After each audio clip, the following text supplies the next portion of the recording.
Como si fora onte e o tempo non pasara, como se as enrugas da vosa cara fosen un complemento máis,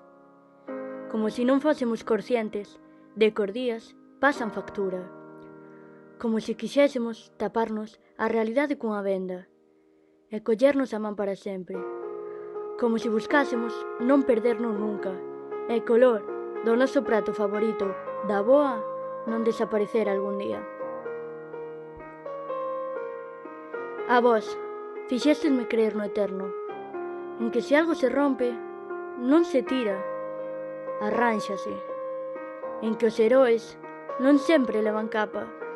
ás veces hasta lles falta algún que outro dente, e camiñan a modiño. Fixéstesme creer en que se pode mirar os ollos e ver maxia, sen trucos, só cunhas mans que apretan forte e nunca soltan. O mellor lugar, cando todo doía, era o teu regazo, avoa, abrazándome os medos e calmándome as tormentas que non deixaban chover por dentro. Que a vida non é fácil, pero que pode ser máis amena se te escoitan un domingo no sofá, a media tarde ou cando sexa.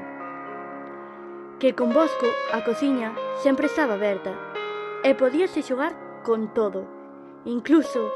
ca hora de irse a dormir, cando unha era cativa.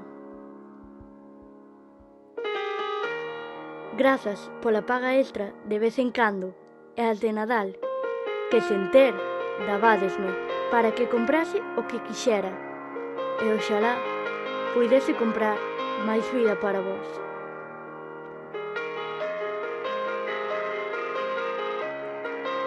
Grazas polo voso anciá sonriso que sempre demostrou amor, do de verdade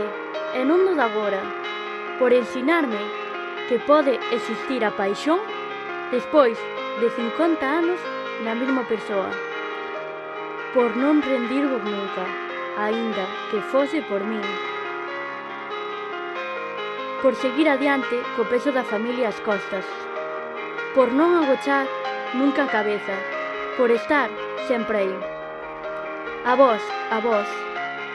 por facerme creer na eternidade, por facerme esquecer o que é a palabra efímero, se se trata dos vosos nomes, por despregar esas ás tan vosas e facerme creer na inmortalidade, polo menos a do amor, que nunca saberei escribirvos, porque é inefable.